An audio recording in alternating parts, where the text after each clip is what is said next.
الحمد لله الحمد لله الذي هدانا لهذا وما كنا لنهتدي لولا أن هدانا الله والصلاة والسلام على سيدنا ومولانا محمد عليه أفضل التحيات والسلام وعلى آله الكرماء وأصحابه الرحماء أما بعد فأعوذ بالله من الشيطان الرجيم بسم الله الرحمن الرحيم من المؤمنين رجال صدقوا ما عاهدوا الله عليه فمنهم من قضى نحبه ومنهم من ينتظر وما بدلوا تبديلا صدق الله مولانا العظيم وبلغنا رسوله النبي الأمي الأمين الكريم ونحن على ذلك لمن الشاهدين والشاكرين والحمد لله رب العالمين رب اشرح لي صدري ويسر لي أمري واحلل عقدة من لساني يفقه قولي السلام علیکم ورحمۃ اللہ تعالی وبرکاتہ۔ محترم ناظرین گرامی اور سامعین کرام، آج آپ کی خدمت میں دوبارہ ایک نئی صبح کے ساتھ اس دعا اور تمنا کے ساتھ حاضر ہو رہے ہیں کہ آپ جہاں کہیں بھی ہوں، اللہ تبارک و تعالی آپ کو ایمان کی سلامتی، صحت اور عافیت عطا فرمائے، اور آپ کے گرد و نواح میں اللہ تبارک و تعالی آپ کو پرامن ماحول عطا فرمائے۔ اپنی معروضات پیش کرنے سے پہلے آپ سے درخواست ہے کہ آپ ہمارے ساتھ مل کر دعا کریں کہ اللہ تبارک و تعالی فلسطین کے مظلوم مسلمانوں کی مدد فرمائے، اللہ تبارک و تعالی ان کو عافیت اور امن عطا فرمائے، اللہ تبارک و تعالی ان کو وہ تمام نعمت عطا فرمائے جس کے وہ مستحق ہیں، اور سب سے بڑی نعمت ایمان کے بعد آزادی کی نعمت ہے جس کی وہ جد و جہد کر رہے ہیں۔ اللہ تبارک و تعالی ان کو آزادی عطا فرمائے، اور آزادی کی جن نعمتوں سے ہم مستفید ہو رہے ہیں، اللہ تبارک و تعالی ان کو بھی آزادی عطا فرمائے۔ ناظرین گرامی، اللہ تبارک و تعالیٰ کی مہربانی سے ہم اللہ کے رسول صلی اللہ علیہ وسلم کے ایک انتہائی جلیل القدر صحابی اور محدث عاشق رسول صلی اللہ علیہ وسلم جناب سیدنا سلمان الفارسی رضی اللہ تعالیٰ عنہ کی زندگی کی ایمان افروز کے بارے میں 3 ایپیسوڈ ہم پیش کر چکے ہیں، اور آج یہ اختتامی حلقہ ہے، اور اس کے اندر ہماری کوشش اور خواہش ہوگی کہ ہم آپ کی خدمت میں حضرت سلمان فارسی رضی اللہ تعالیٰ عنہ کے بعض زرین اقوال اور آپ کا جو کردار ہے، اس کی جو صفات ہیں نمایاں، وہ آپ کی خدمت میں پیش کریں گے۔ اب تک جو کچھ ہم ان کے بارے میں عرض کر چکے ہیں، اس کا خلاصہ یہ ہے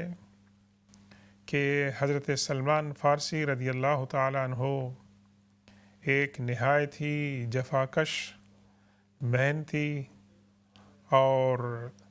صبر اور عزم والے انسان تھے، اور انہوں نے حق کی تلاش کے اندر جو بھی ممکنہ قربانیاں تھیں اور اس کے جو مراحل تھے، ان تمام کو انہوں نے ادا کیا، اور اللہ تبارک و تعالی نے ان کو یہ انعام عطا فرمایا کہ اپنے حبیب پاک صلی اللہ علیہ وسلم کی صحبت سے نوازا، اور اللہ کے رسول صلی اللہ علیہ وسلم سے ان کو انتہائی قرب حاصل ہوا، ان کے خادم خاص بنے، اور ان کے ساتھ رات کو ان کے اپنے حجرے میں تنہائی میں بلا شرکت غیر اللہ کے رسول صلی اللہ علیہ وسلم کی مجلس میں حاضر ہوتے۔ روایات میں یہاں تک بھی آتا ہے کہ انہیں یہ شرف بھی حاصل ہوا کہ وہ حضور پاک صلی اللہ علیہ وسلم کے بال مبارک کاٹتے تھے۔ یہ بھی بہت بڑا ان کے لیے اعزاز تھا، اور ان کے بارے میں یہ بہت بڑا اعزاز ہے کہ اللہ کے رسول صلی اللہ علیہ وسلم نے فرمایا کہ مجھے اللہ تبارک و تعالی نے حکم دیا ہے کہ وہ میرے اصحاب میں سے 4 صحابہ کرام سے محبت کرتا ہے، اور مجھے اس نے حکم دیا کہ میں بھی ان سے محبت کروں، اور وہ ہیں حضرت علی، حضرت ابو ذر غفاری، حضرت سلمان اور مقداد رضی اللہ تعالی عنہم و ارضاہم۔ تو یہ چند صفات نمایاں طور پر ابھرتی ہیں، اور ان سے ان کی شخصیت کا ایک امیج جو ہے وہ ظاہر ہوتا ہے۔ جس طرح ظاہری طور پر اللہ تبارک و تعالیٰ نے انہیں خوبصورت باڈی عطا فرمائی تھی، مضبوط تھے، اسی طریقے سے اللہ تبارک و تعالیٰ نے انہیں روحانی اور ایمانی طور پر بھی اچھی نعمتیں عطا فرمائی تھیں۔ حضور پاک صلی اللہ علیہ وسلم کے ساتھ خندق کے غزوے میں شرکت کے بعد تمام جو اہم ایونٹ تھے اس کے اندر وہ رہے اللہ کے رسول صلی اللہ علیہ وسلم کی وصال تک، اور اس کے بعد حضرت ابوبکر صدیق، حضرت عمر فاروق رضی اللہ تعالیٰ عنہ اور حضرت عثمان غنی رضی اللہ تعالیٰ عنہ کی خلافت تک وہ رہے۔ پھر حضرت عثمان غنی رضی اللہ تعالیٰ عنہ کی خلافت میں ان کا انتقال ہوا، اور حضرت عمر فاروق رضی اللہ تعالیٰ عنہ نے انہیں مدائن کا گورنر مقرر کیا تھا، اور اللہ کے رسول صلی اللہ علیہ وسلم نے صحابہ کرام کو غزوہ خندق کی کھدائی اور وہاں ایک مضبوط چٹان کو توڑنے کے وقت جو شعاعیں نکلی تھیں اس میں ایران کی فتح کی خوشخبری سنائی تھی۔ صحابہ کرام نے اللہ کے رسول صلی اللہ علیہ وسلم سے یہ عرض کی تھی کہ ہمارے لیے دعا فرمائیں کہ ان تمام فتوحات میں ہمیں اللہ تعالیٰ شرکت عطا فرمائے۔ تو اللہ کے رسول صلی اللہ علیہ وسلم نے دعا فرمائی تھی، اور حضرت سلمان فارسی رضی اللہ تعالیٰ عنہ کو دوبارہ موقع ملا کہ اپنے ہم زبان، اپنی ثقافت اور اسی قومیت کے افراد کے ساتھ انہیں مخاطب ہونے کا موقع ملا، اور انہوں نے اسلام کی دعوت دی، اور جب وہ اسلام کی دعوت دے رہے تھے تو ان سے ایک بہت ہی خوبصورت جملہ انہوں نے ادا فرمایا کہ دیکھو، میں تمہاری زبان بولنے والا انسان ہوں، تمہاری ثقافت، تمہاری قومیت کا میں فرد ہوں، لیکن دیکھو میرے پیچھے کون لوگ ہیں، میری جو فالوئنگ ہے، میرے جو سبارڈینیٹ ہیں، میرے جو ماتحت ہیں وہ عرب ہیں ویسے، اور یہ عزت مجھے اللہ تبارک و تعالیٰ نے اسلام کی وجہ سے عطا فرمائی ہے، اس لیے میں تمہیں دعوت دیتا ہوں کہ تم بھی اسلام میں شامل ہو جاؤ، اور ہمارے درمیان اور تمہارے درمیان جو تمام امتیازات ہیں قومیت کے، زبان کے، نسل کے، وہ تمام کے تمام جو ہیں وہ مٹ جاتے ہیں۔ اس کی تائید ایک حدیث پاک سے ہوتی ہے کہ اللہ کے رسول صلی اللہ علیہ وسلم کے ایک جلیل القدر صحابی جناب عمرو بن عاص رضی اللہ تعالیٰ عنہ جو عشرہ مبشرہ سے تعلق رکھتے ہیں، ایک دفعہ صحابہ کرام کی ایک نشست تھی، اور صحابہ کرام بھی انسان تھے، ان کی نشستوں میں باتیں ہوتی تھیں، تو وہاں بات چھڑ گئی کہ اپنے اپنے نسب کے بارے میں بتائیں، آپ کی جینیالوجی، آپ کا شجر نسب جو ہے ہر آدمی اس کا ذکر کرے۔ تو وہاں جو صحابہ کرام موجود تھے ظاہر ہے کہ ان کی میجورٹی جو تھی وہ کون تھے، قریش سے تھے یا انصار میں سے تھے. تو انہوں نے اپنا اپنا شجر نسب بیان کرنا شروع کیا. حضرت سلمان فارسی رضی اللہ تعالیٰ عنہ کی جب باری آئی تو سلمان فارسی رضی اللہ تعالیٰ عنہ نے بہت ہی وضاحت کے ساتھ یہ فرمایا کہ بھائی میرے آباء و اجداد میں کوئی مسلمان نہیں کہ جس کی طرف میں اپنی نسبت کروں اور جس کی وجہ سے میں فخر کروں. میرا شجر نسب یہ ہے کہ سلمان بن اسلام، سلمان the son of اسلام. اور یہ ایک بہت ہی انوکھی تعبیر ہے حضرت سلمان فارسی رضی اللہ تعالیٰ عنہ کی طرف سے کہ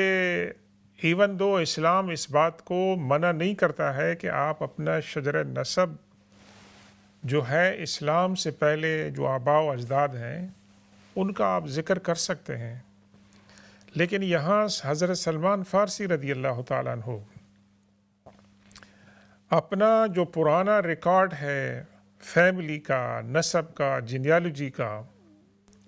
اس کی بجائے وہ اپنے آپ کو جوڑتے ہیں اسلام کے ساتھ.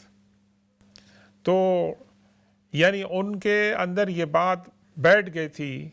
کہ جس طرح اسلام نے، حضور پاک صلی اللہ علیہ وسلم نے، صحابہ کرام نے، انصار نے، مہاجرین نے ان کو جو رسپیکٹ دی اور ان کو اس بات کا احساس نہیں ہونے دیا کہ وہ اجنبی ہیں، ان کی طرح کے ہیں، ایون دو ان کا رنگ، ان کی نسل، ان کی زبان، ان کی بیک گراؤنڈ جو تھی وہ مختلف تھی، لیکن اللہ کے رسول صلی اللہ علیہ وسلم کی صحبت میں یہ تمام امتیازات جو تھے وہ مٹ گئے تھے. ان کے ساتھ صہیب رومی تھے، بلال حبشی تھے، عمار بن یاسر تھے رضی اللہ تعالیٰ عنہ، ابو ذر غفاری تھے، ابو ہریرہ تھے. یہ تمام مختلف بیک گراؤنڈ سے تعلق رکھتا تھے،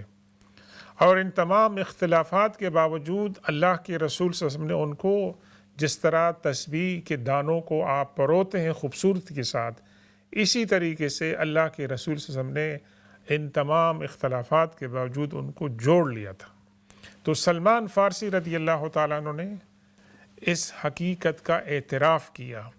اور بیان کیا کہ اسلام کے بعد تمام جو امتیازات ہیں وہ جو ہیں وہ مٹ جاتے ہیں. حضرت سعد بن وقاص رضی اللہ تعالیٰ عنہ نے کہ یہ جو بات تھی مجلس کی، اس کی خبر پہنچی حضرت عمر فاروق رضی اللہ تعالیٰ عنہ کو. ان کا دور خلافت ہے، تو وہ ان تمام کو بلاتے ہیں اور فرماتے ہیں کہ سلمان نے جو بات کہی ہے وہ صحیح بات ہے، میں اس سے متفق ہوں، بلکہ میں بھی اپنے آپ کو کہتا ہوں کہ عمر ابن اسلام اخو الاسلام، میں اسلام کے اندر حضرت سلمان فارسی رضی اللہ تعالیٰ عنہ کا بھائی ہوں، اور میں بھی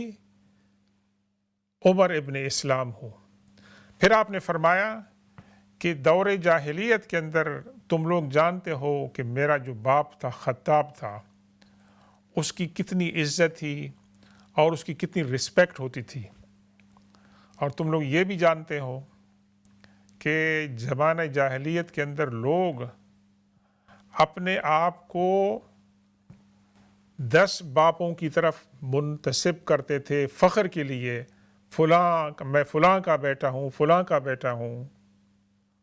خواہ مخواہ عزت کے لیے، جھوٹی عزت کے لیے. اور فرمایا حضرت عمر فاروق رضی اللہ تعالیٰ عنہ نے کہ وہ تمام 10واں جو ان کا جو تھا وہ بھی جہنم کے اندر ہے. تو حضرت عمر فاروق رضی اللہ تعالیٰ عنہ نے اس کی توثیق فرما دی، اور حضرت سلمان فارسی رضی اللہ تعالیٰ عنہ کا جو دعویٰ تھا نسب کا اسلام کے اندر، اس کی انہوں نے تائید فرما دی. اور اس سے آپ کو پتہ چلتا ہے کہ حضرت عمر فاروق رضی اللہ تعالیٰ عنہ امیر المومنین تھے، خلیفۃ المسلمین تھے. ان کی نگاہ میں حضرت سلمان فارسی رضی اللہ تعالیٰ عنہ کا کیا مقام تھا. چلتے ہیں جناب ایک دوسرے واقعے کی طرف اور ایک دوسرے قول کی طرف. جو حضرت سلمان فارسی رضی اللہ تعالیٰ عنہ کی شخصیت کو اور آپ کا جو کردار ہے اور آپ کی جو فلسفی ہے زندگی کے بارے میں، اسلام کے بارے میں جو نظریہ ہے، اس کی وضاحت ہوتی ہے۔ ہوا یہ کہ جب اللہ کے رسول صلی اللہ علیہ وسلم نے ہجرت فرمائی مدینہ پاک میں، تو آپ نے ایک تاریخی مواخات، بھائی چارگی کا ایک رشتہ بنایا مہاجرین اور انصار کے درمیان، جس نے خونی رشتے سے زیادہ کام کیا اور جس کی بڑی انوکھی مثالیں جو ہے ہمیں تاریخ میں ملتی ہیں۔ حضرت سلمان فارسی رضی اللہ تعالیٰ عنہ جب مدینہ میں پہنچتے ہیں تو اجنبی ہوتے ہیں، اور ہر لحاظ سے اجنبی ہوتے ہیں، سوائے اس کے کہ وہ دین کے پیروی میں تمام لوگوں کے ساتھ جو تھے وہ شریک تھے۔ تو اللہ کے رسول صلی اللہ علیہ وسلم نے ان کو انصار کے ایک صحابی سیدنا ابو درداء رضی اللہ تعالیٰ عنہ کی بھائی چارگی کے اندر پرویا، فرمایا کہ تم دونوں جو ہے وہ بھائی ہو۔ اب چونکہ ہمارے ہاں جو خونی رشتے کے بھائی ہوتے ہیں، بہن ہوتے ہیں، ان کے بھی تعلقات ہوتے ہیں، ان کے اندر بھی اٹھک بیٹھک ہوتی ہے، بات چیت ہوتی ہے، ایک دوسرے کی سپورٹ ہوتی ہے، مدد ہوتی ہے۔ تو حضرت سلمان فارسی رضی اللہ تعالیٰ عنہ عمر میں بڑے تھے اور حضرت ابو درداء رضی اللہ تعالیٰ عنہ عمر میں چھوٹے تھے، لیکن دونوں کے اندر پیار، محبت اور شفقت تھی، اور ایک دوسرے کی ملاقات کے لیے ان کا آنا جانا رہتا تھا۔ ایک دن حضرت سلمان فارسی رضی اللہ تعالیٰ عنہ اپنے بھائی حضرت ابو درداء رضی اللہ تعالیٰ عنہ کی ملاقات کے لیے ان کے گھر تشریف لے جاتے ہیں، اور وہاں دیکھتے ہیں کہ ابو درداء گھر میں موجود نہیں ہے۔ ان دنوں میں ٹیلی فون تو نہیں تھے کہ آپ پہلے سے اپوائنٹمنٹ لیں، اور کوئی مواصلات کا نظام بھی نہیں تھا کہ آپ بتائیں کہ میں آنے والا ہوں۔ لوگ بغیر بتائے جو تھے وہ ایک دوسرے سے ملنے جاتے تھے، اور لوگ اس کو مائنڈ نہیں کرتے تھے، بلکہ میزبان جو تھے وہ اپنے لیے شرف سمجھتے تھے کہ آج ہمارے گھر کوئی مہمان آیا۔ تو جب یہ پہنچتے ہیں ان کے گھر میں، دیکھتے ہیں کہ حضرت ابو درداء رضی اللہ تعالیٰ عنہ گھر میں موجود نہیں ہے۔ ان کی اہلیہ جو ہے موجود ہے، لیکن ان کی اہلیہ کی جو حیت تھی، ان کا جو لباس تھا، اس کو دیکھ کر حضرت سلمان فارسی رضی اللہ تعالیٰ عنہ پریشان ہو گئے کہ ام درداء تمہیں کیا ہوا اس حال میں؟ تمہارے کپڑوں میں کے اندر کوئی زینت نہیں ہے، اور تمہاری حیت ایسی کیوں ہے؟ تو حضرت ام درداء رضی اللہ تعالیٰ عنہ ایک بہت ذہین خاتون تھی۔ انہوں نے بجائے اس کے کہ شکایت کرتی، انہوں نے کہا کہ آپ کے جو بھائی ہیں وہ مادہ پرستی، دنیا پرستی سے بالکل ڈیٹیچ ہو چکے ہیں، ویسے وہ صائم النہار ہیں اور قائم اللیل ہیں، ویسے رات کو تو وہ قیام کرتے ہیں اور دن کو وہ روزہ رکھتے ہیں۔ اب یہ چند الفاظ حضرت ام درداء رضی اللہ تعالیٰ عنہ نے اپنے شوہر کے بارے میں جو بتائے، تو بجائے اس کے کہ اپنے گھر کی جو ان پلیزنٹ باتیں تھیں ان کو وہ ایکسپوز کر دیں، انہوں نے وہی مدعا جو ہے وہ فصاحت و بلاغت کے ساتھ حضرت سلمان فارسی رضی اللہ تعالیٰ عنہ کے سامنے پیش کر دیا، اور اتنی دیر میں حضرت سلمان فارسی رضی اللہ تعالیٰ عنہ بھی پہنچ گئے۔ ملاقات ہوئی، علیک السلیک ہوا، تمام باتیں ہوئی۔ تو حضرت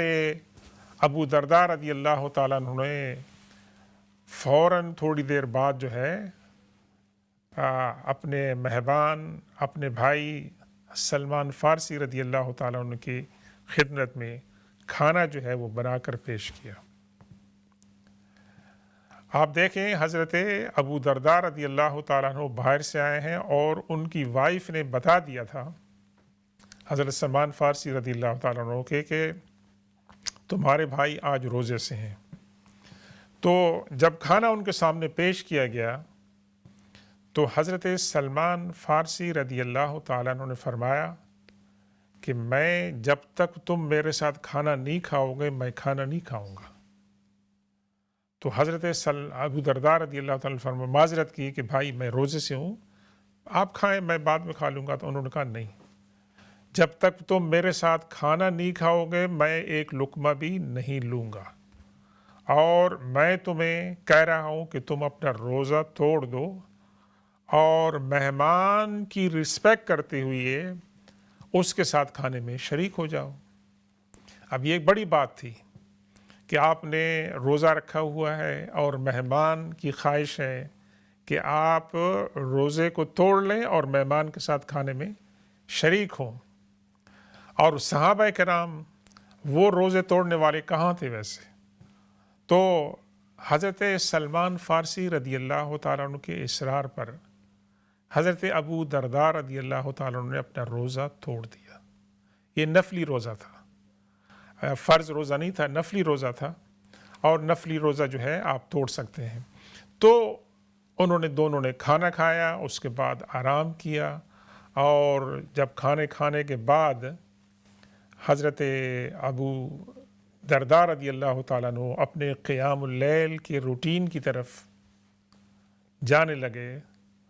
تو سلمان فارسی رضی اللہ عنہ فرمایا کہ بھائی تھوڑی دیر آرام کریں، ویسے ابھی آپ آرام کریں، ابھی نوافل کے لیے بہت ٹائم ہے، تھوڑی دیر سو جائیں ویسے۔ تو حضرت ابو درداء رضی اللہ تعالیٰ عنہ نے ان کی بات سنی اور تھوڑی دیر لیٹ گئے، پھر تھوڑی دیر کے بعد اٹھے قیام اللیل کے لیے۔ سلمان فارسی رضی اللہ عنہ فرمایا کہ ابھی بہت ٹائم ہے، آپ سو جائیں ویسے۔ پھر تیسری مرتبہ انہوں نے کوشش کی، انہوں نے کہا کہ آپ ابھی سو جائیں۔ پھر رات کے تیسرے پہر حضرت سلمان فارسی رضی اللہ تعالیٰ نے فرمایا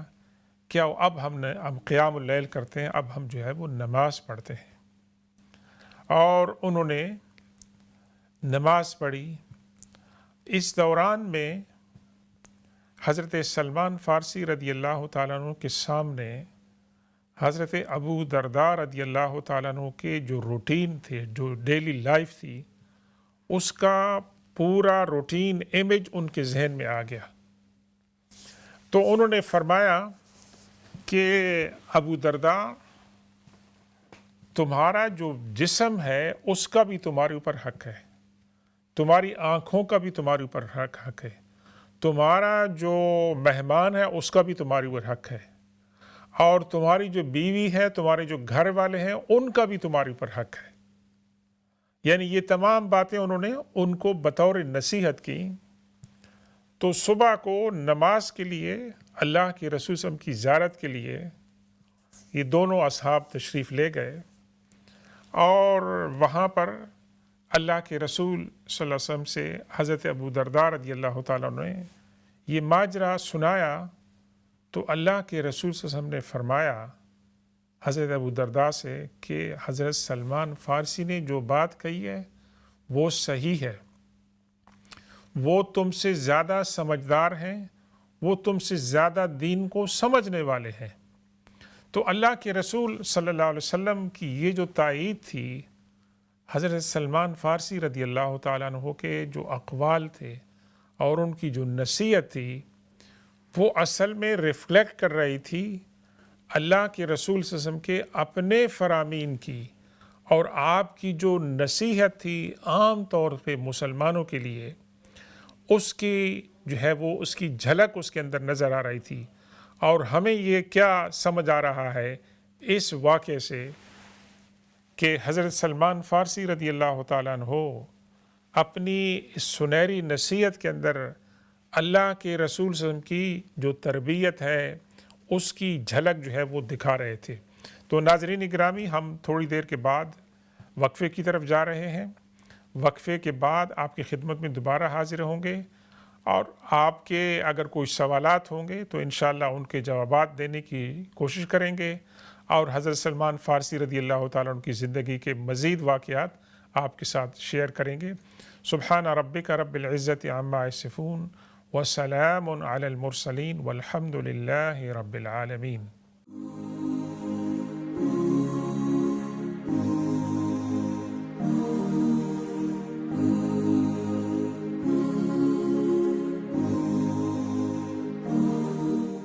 السلام علیکم ورحمۃ اللہ تعالی وبرکاتہ۔ محترم ناظرین گرامی اور سامعین کرام، آپ کی خدمت میں دوبارہ حاضر ہو رہے ہیں۔ اس حصے میں آپ کے اگر کوئی سوالات ہیں تو انشاءاللہ آپ وہ پیش کر سکتے ہیں اور ان کے جوابات دینے کی کوشش کریں گے۔ اور ان دا مین ٹائم ہم ذکر کر رہے تھے اللہ کے رسول صلی اللہ علیہ وسلم کے ایک جلیل القدر صحابی سیدنا سلمان الفارسی رضی اللہ تعالیٰ عنہ کے اقوال زرعی، اور ہم نے ان کے جو بھائی جن کو اللہ کے رسول صلی اللہ علیہ وسلم نے بنایا تھا، ان کے حضرت ابو درداء الانصاری رضی اللہ تعالیٰ عنہ کے گھر کے جب انہوں نے وزٹ کی تو اس کے جواب میں انہوں نے کہا تھا کہ تمہارے بدن کا تمہارے اوپر حق ہے، تمہارے گھر والوں کا تمہارے اوپر حق ہے، اور تمہارے جو بیوی بچے ہیں ان کا تمہارے اوپر حق ہے، تمہارے مہمان کا بھی حق ہے۔ اور جب صبح اللہ کے رسول صلی اللہ علیہ وسلم کی صحبت میں حاضری ہوئی تو یہ واقعہ انہوں نے پیش کیا، تو اللہ کے رسول صلی اللہ علیہ وسلم نے حضرت ابو درداء رضی اللہ تعالیٰ عنہ سے فرمایا کہ حضرت سلمان فارسی نے جو کہا تھا وہ صحیح ہے، وہ تم سے زیادہ علم رکھتے ہیں، ان کو شریعت کی جو فقہ ہے اس کا نالج تم سے زیادہ ہے۔ اور تیسری بات یہ تھی کہ حضرت سلمان فارسی رضی اللہ تعالیٰ عنہ کی عمر، تجربات اور جو مختلف مراحل سے وہ گزرے تھے، وہ تمام کے تمام جو تھے ان کے سامنے تھے۔ اور یہاں ہمیں وہ ایک مشہور واقعہ یاد آتا ہے کہ اللہ کے رسول صلی اللہ علیہ وسلم کے 3 صحابہ کرام ازواج مطہرات کی خدمت میں حاضر ہوتے ہیں اور ان سے پوچھتے ہیں کہ حضور پاک صلی اللہ علیہ وسلم کی عبادت کا روٹین کیا ہے۔ ظاہر ہے انہوں نے بتایا ہوگا کہ آپ رات کو قیام کرتے ہیں، آپ کے پاؤں مبارک میں ورم آ جاتا ہے، آپ پیر کو جمعرات کو روزے رکھتے ہیں، اور یہ تمام باتیں جب انہوں نے بتائیں۔ السلام علیکم، ہمارے پاس ایک کالر ہیں۔ وعلیکم السلام ورحمۃ اللہ وبرکاتہ۔ ہاں جی، السلام علیکم، کیسے جی؟ ٹھیک ہو بھائی جان؟ اللہ کا شکر ہے جناب، فرمائیے۔ ہاں جی، میں ایک سوال کرنا وا کہ ماشاءاللہ پہلے تو تعالیٰ پروگرام بہت ہی اچھا، اللہ کا شکر ہے خدا دا، جزاک سارے اللہ۔ ورگے گناہگاراں نوں دسے دا بہت نالج ملتی ہے۔ دوسرا میں تو دسی میرا نواسا آیا ہوا سی، میری بیڈ سے پیندا سی، وہ میرا 7 سالہ دا 7 سالہ دا، وہ میں صبح کی ٹائم نہ وہ سامنے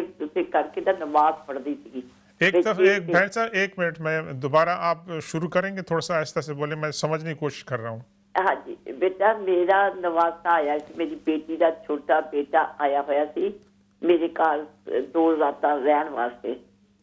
تے وہ میری بیڈ سے پیندا وا۔ میں صبح اٹھ کے نا وہ ستا پیا سی تے میں پیراں والے پاسے نا چیئر لے کے، میری لت ٹھیک نہیں ہے تے میں دوسرے وہ فیس میرا جدوں نا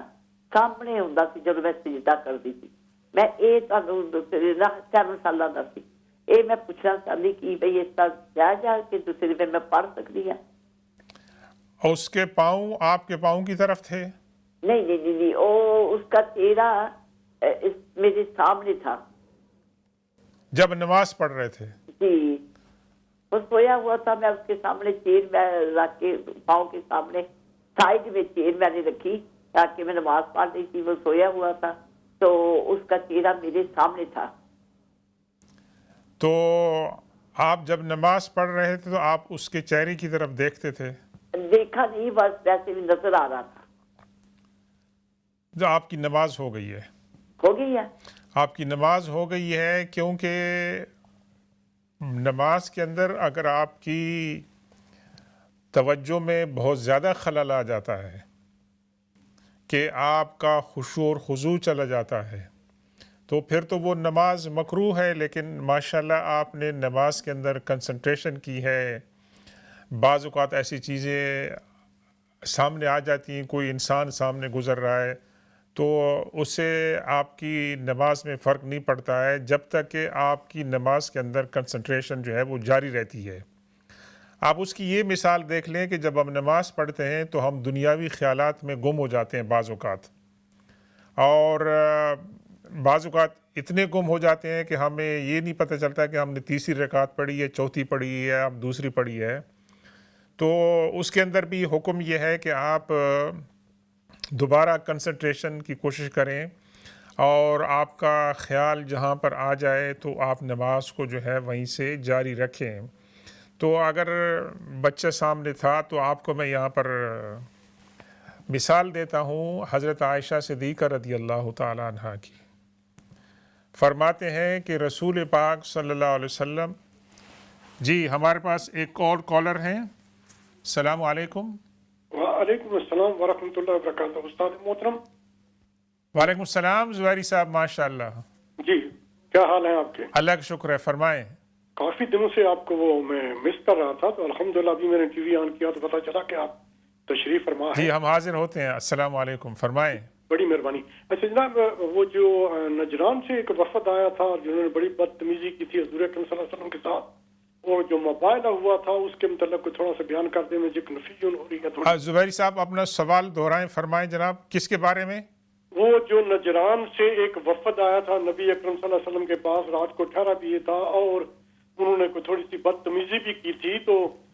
وہ اس کے بعد جو موبائل کا چیلنج ہوا تھا اس کے متعلق کو تھوڑا سا بیان کر دیں، بڑی مہربانی ہوگی آپ کی۔ انشاءاللہ کوشش کرتے ہیں، آپ سنتے رہیں میں سے۔ جی ہم عرض کر رہے تھے، ہماری بہن کا جو سوال تھا کہ ان کے نواسے ان کے سامنے لیٹے ہوئے تھے، تو حضرت عائشہ صدیقہ رضی اللہ تعالی عنہا فرماتی ہیں کہ حضور پاک صلی اللہ علیہ وسلم، یعنی کمرہ حجرہ اتنا چھوٹا ہوتا تھا کہ میں لیٹی ہوتی تھی اور اللہ کے رسول صلی اللہ علیہ وسلم نماز پڑھتے تھے، تو ان کو پاؤں بعض اوقات سکیڑنے ہوتے تھے، اتنی بڑی جگہ نہیں ہوتی تھی، تو نماز آپ کی اگر کوئی سامنے بیٹھا ہوا ہے، سو رہے ہیں، ایز لانگ آپ کا ان کے ساتھ کوئی انٹریکشن نہیں ہے، اور آپ کی نماز جو ہے وہ ہو گئی، اللہ تبارک و تعالیٰ قبول فرمائے۔ ہمارے بزرگ زبیری صاحب نے ایک سوال کیا ہے نجران کے عیسائیوں کے ڈیلیگیشن کے بارے میں۔ اس کے بارے میں دو رپورٹس ہیں۔ ایک رپورٹس یہ ہے کہ ان کے کچھ لوگ مکی زندگی میں اللہ کے رسول صلی اللہ علیہ وسلم کے پاس آئے تھے اور اللہ کے رسول صلی اللہ علیہ وسلم کا پیغام سن کر وہ مسلمان ہو گئے تھے۔ اور یہ جو دوسری بات ہے زبیری صاحب نے پوچھی ہے کہ موبائل کی بات، اس کا تو واقعہ بہت لمبا ہے، میں مختصراً عرض کروں گا کہ اللہ کے رسول صلی اللہ علیہ وسلم نے ان کو جب مباہلہ کی دعوت دی تو مباہلہ بہت ہی ایک سیریس معاملہ ہوتا ہے، اور مباہلے کا خلاصہ یہ ہے کہ دونوں جو گروہ ہیں، دونوں جو پارٹیاں ہیں، وہ کلیم کر رہے ہیں کہ ہم میں سے جو سچا ہو اللہ اس کی مدد کرے، اور ہم میں سے جو سچا نہ ہو اللہ تبارک و تعالیٰ اس کے ساتھ دوسرا معاملہ کرے۔ تو یہ بہت سیریس بات تھی۔ اللہ کے رسول صلی اللہ علیہ وسلم نے حضرت علی، حضرت فاطمہ، حضرت حسن، حضرت حسین علیہم السلام تمام کو اپنے ساتھ اکٹھا فرمایا، اور ان کو بھی کہا کہ آپ بھی اپنے جو فیملی کے لوگ ہیں ان کے ساتھ آپ شامل کریں، اور ہم اس بات پہ مباہلہ کرتے ہیں، کیونکہ اللہ کے رسول صلی اللہ علیہ وسلم نے ان کو اسلام کی دعوت دی، عیسیٰ علیہ السلام کے بارے میں جو اسلام کا جو پوائنٹ تھا وہ بتایا۔ تو بہرکیف ہدایت تو اللہ کے ہاتھ میں ہوتی ہے، لیکن ان کے یہ سوالات تھے، تو اس کے بعد اللہ کے رسول صلی اللہ علیہ وسلم نے ان کو چیلنج دیا، اور یہ جب چیلنج ہوا تو وہ بیک آؤٹ ہو گئے، انہوں نے اس چیلنج کو پروسیڈ نہیں کیا، یعنی مباہلے کی نوبت نہیں آئی، اس وجہ سے کہ انہوں نے ودرا کر لیا، اور جب انہوں نے ودرا کر لیا تو مطلب مباہلہ نہیں ہوا، لیکن اس کے ساتھ اللہ کے رسول صلی اللہ علیہ وسلم کی جو دعوت ہے اس کی صداقت کی ایک سند ہو گئی کہ ہم میں سے جو سچا ہے اللہ اس کی مدد کرے، اور ہم میں سے جو جھوٹا ہے اللہ تعالیٰ اس کو ہلاک اور برباد کر دے۔ جب یہ چیلنج ہوا تو انہوں نے سوچا کہ اگر ہم یہ چیلنج قبول کرتے ہیں اور اس چیلنج کے نتیجے میں اللہ کے رسول صلی اللہ علیہ وسلم کا پیغام اور ان کی صداقت پروو ہو جاتی ہے، تو نہ صرف ہماری شکست ہوگی بلکہ دنیا اور آخرت کے اندر ہماری جو ہے وہ تباہی ہوگی۔ تو انہوں نے عافیت اس میں سمجھی کہ انہوں نے اپنے آپ کو وہاں سے ودرا کر لیا، اور آخر کار کچھ عرصے کے بعد جب اسلام مکہ یمن میں پورا پہنچا تو وہاں پر لوگ جو ہے وہ مسلمان ہوئے اور اللہ تبارک و تعالیٰ کا پیغام جو ہے وہاں پہنچا۔ تو یہ تو زبیری صاحب کا جو سوال تھا اس کے بارے میں مختصر سی وضاحت تھی۔ امید ہے انشاءاللہ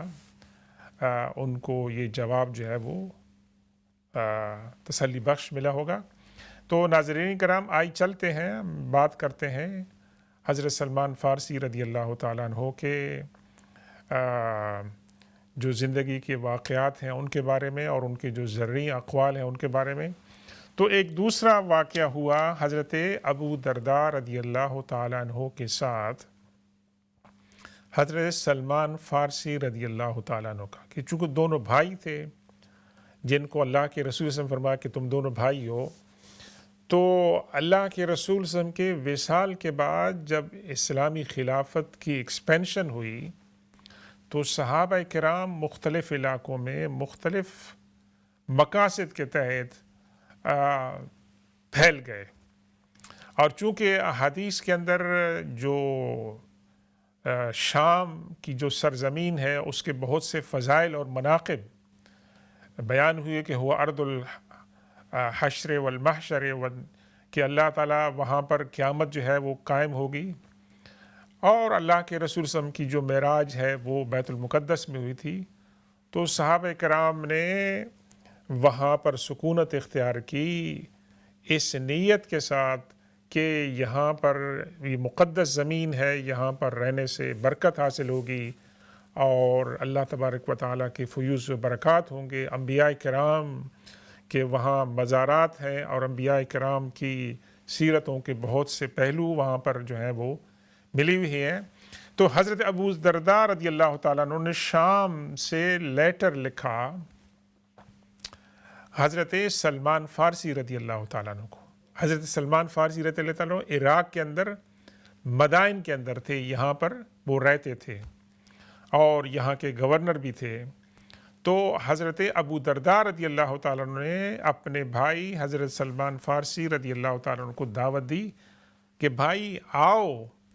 سرزمین شام جو مقدس سرزمین ہے، the ہولی لینڈ ہے، یہاں پر آ کر میرے ساتھ آ کے رہو۔ تو جو جواب حضرت سلمان فارسی رضی اللہ تعالیٰ عنہ نے دیا وہ سنہری الفاظ میں لکھے جانے کے قابل ہے۔ کیا فرمایا کہ فَإِنَّ الْأَرْضَ الْمُقَدَّسَةَ لَا تُقَدِّسُ أَحَدًا إِنَّمَا يُقَدِّسُ الْإِنسَانَ عَمَلُهُ۔ یہ ایک جملہ ہے، اور اس ایک جملے کے اندر حضرت سلمان فارسی رضی اللہ تعالیٰ عنہ کی شخصیت اور ان کی فلسفی اور زندگی کے بارے میں ان کا جو اصول تھا وہ ایک جملہ جو ہے یہ بات بتاتا ہے۔ حضرت ابو درداء رضی اللہ تعالیٰ عنہ کی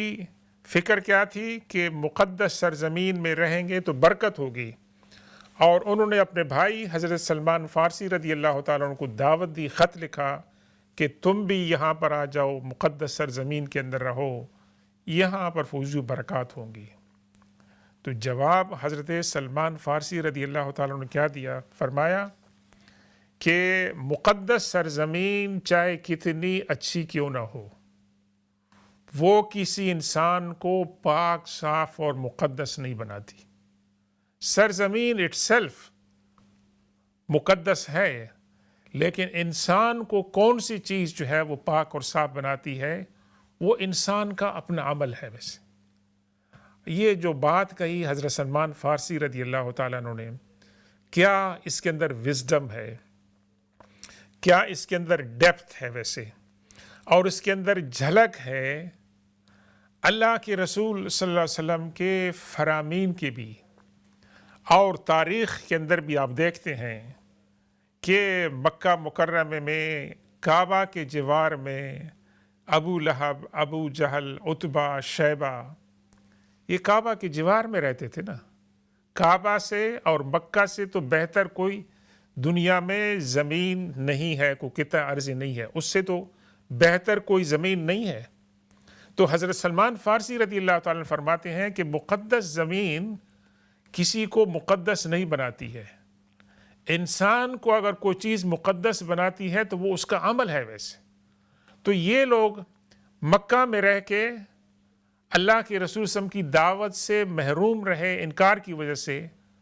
ان کو کعبہ کی مجاورت دنیا اور آخرت میں کسی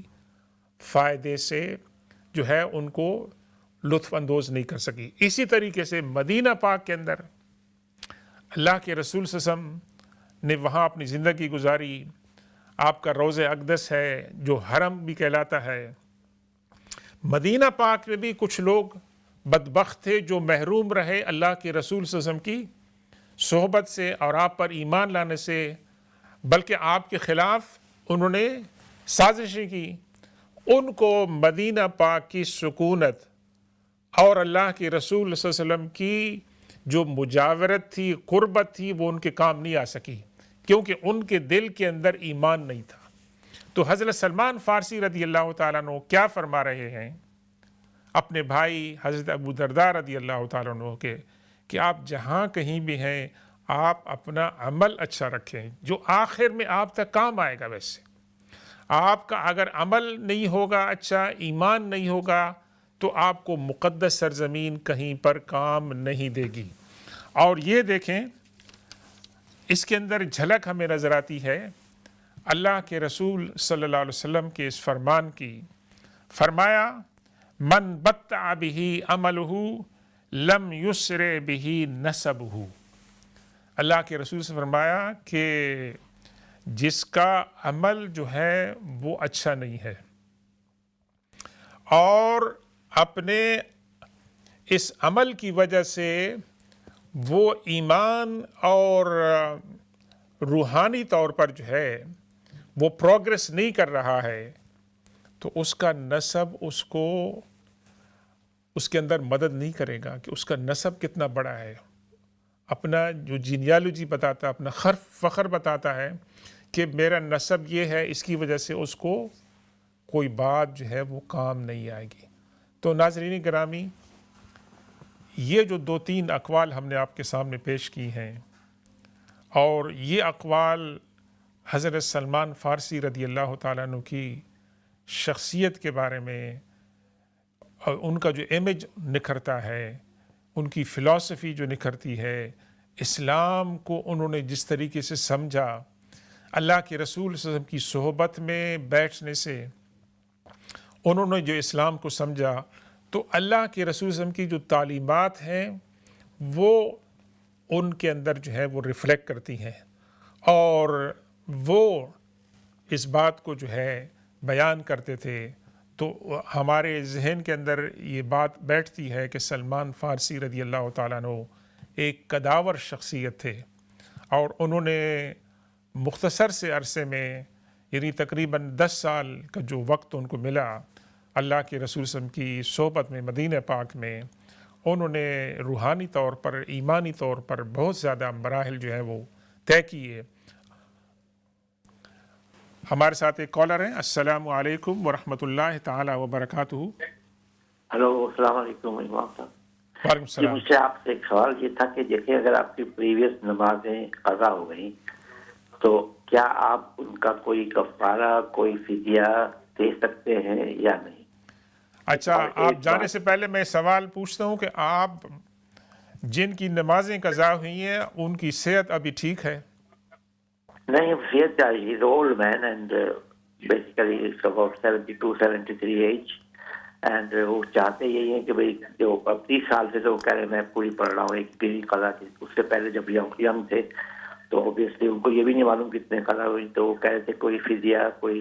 اس کا کفارہ کر سکتے ہیں کہ نہیں. اس وقت کیا وہ فزیکلی ذہنی طور پر اس حال میں ہیں کہ وہ نماز خالی فرض بھی پڑھ سکیں؟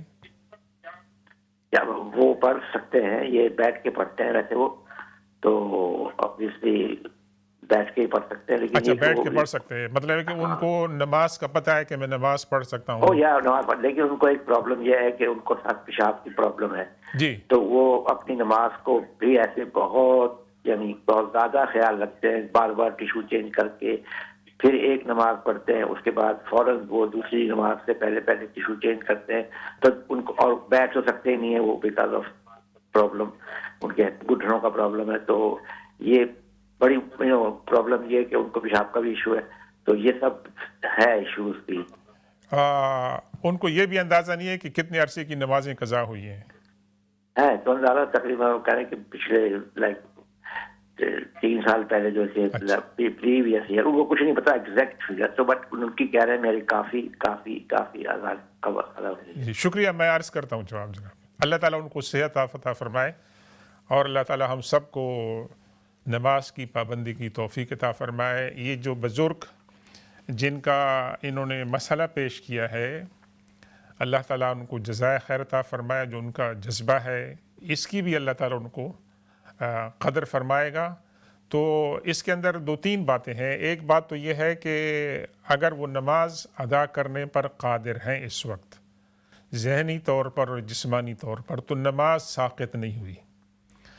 اس کا ایک آسان طریقہ یہ ہے کہ ایک اسٹیمیٹ بنا لیں. جس طرح بھائی نے عرض کیا ہے کہ 3 سال کی نمازیں ہیں,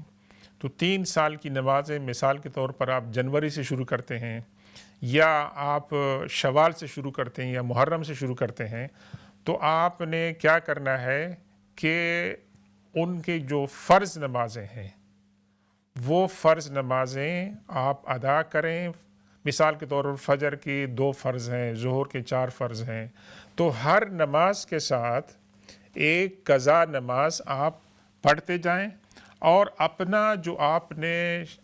وہ بنائے ہوا ٹائم ٹیبل اس کے اندر آپ ٹک کرتے جائیں کہ میں نے